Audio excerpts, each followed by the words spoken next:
পাকিস্তানের হেফাজতে ভারতীয় সীমান্তরক্ষী উত্তেজনা আরো বাড়ছে দর্শক। 5 দিন ধরে গুলি বিনিময় হচ্ছে কাশ্মীর সীমান্তে, থামছে না। এর মধ্যে তুরস্কের প্রেসিডেন্ট এরদোয়ান সতর্ক করেছে, বলেছে পরিস্থিতি খারাপের দিকে চলে যেতে পারে। পাকিস্তানের প্রধানমন্ত্রী বলেছে যে তারা 2-3 দিনের মধ্যে শঙ্কা করছে যে ভারত হামলা চালাতে পারে। তারা প্রতিরোধমূলক ব্যবস্থা নিয়েছে। এরদোয়ানও সেই সাথে বলেছে যে যদি এখনই উত্তেজনা নিরসন করা না হয় তাহলে পরিস্থিতি সংকটের দিকে যাবে। এর মধ্যে ধরা পড়েছে ভারতীয় এক সীমান্তরক্ষী পাকিস্তানি সেনাদের হাতে। তিনি পাকিস্তানের বর্ডার ক্রস করছে।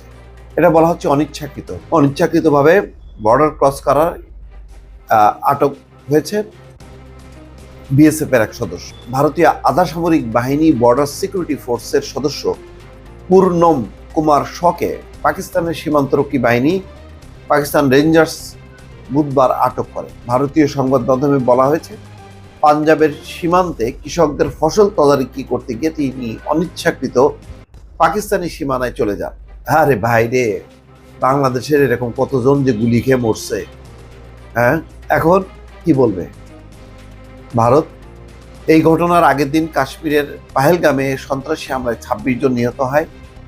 ভারত পাকিস্তানের বিরুদ্ধে জড়িত থাকার অভিযোগ এনেছে, সামরিক পদক্ষেপের হুমকি দিয়েছে। পাকিস্তান এই দাবি অস্বীকার করে পাল্টা ব্যবস্থা নেওয়ার কথা বলেছে।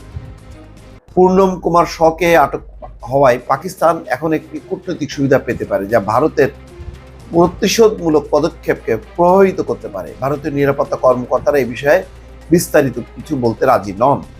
তবে একজন পাকিস্তানি সেনা কর্মকর্তা শর আটকের বিষয়টি নিশ্চিত করেছেন।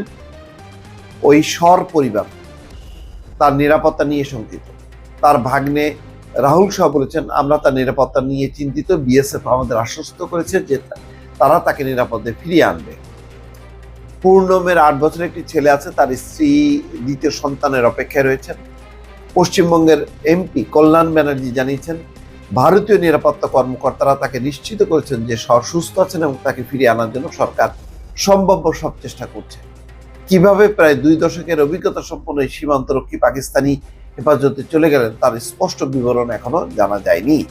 ভারত পাকিস্তান সীমান্তের কিছু অংশে নিরাপত্তা বিন্যাস জটিল। অনেক ক্ষেত্রে ভারতীয় কৃষিজমি 0 পয়েন্টে বা সীমান্ত রেখার খুব কাছাকাছি অবস্থানে আছে। বিএসএফ কৃষকদের পরিচয়পত্র দিয়ে তাদের জমিতে প্রবেশের অনুমতি দেয় এবং তাদের গতিবিধি নজরদারিতে রাখে। এই ধরনের অনিচ্ছাকৃত সীমান্ত পার হওয়ার ঘটনার মাঝেই এই ঘটনাটি ঘটল।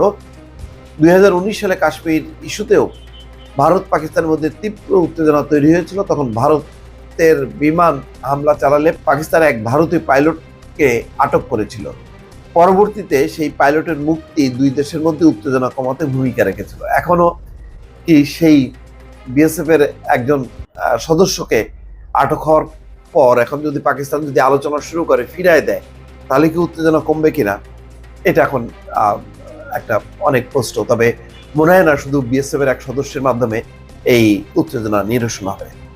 অবসরপ্রাপ্ত জেনারেল KJ সিং বলেছেন, সীমান্ত রক্ষীদের অনিচ্ছাকৃতভাবে সীমান্ত পার হওয়া সাধারণ ঘটনা, তাই পাইলট আটকের মতো গুরুত্বপূর্ণ নয়। তবে তিনি আশা প্রকাশ করেন এই ঘটনায় 2 দেশের আলোচনা সাধারণের চেয়ে বেশি ফলপ্রসূ হতে পারে। দেখা যাক এখন কতখানি উত্তেজনা নিরসন হয়। দর্শক ভালো থাকবেন, আল্লাহ হাফেজ।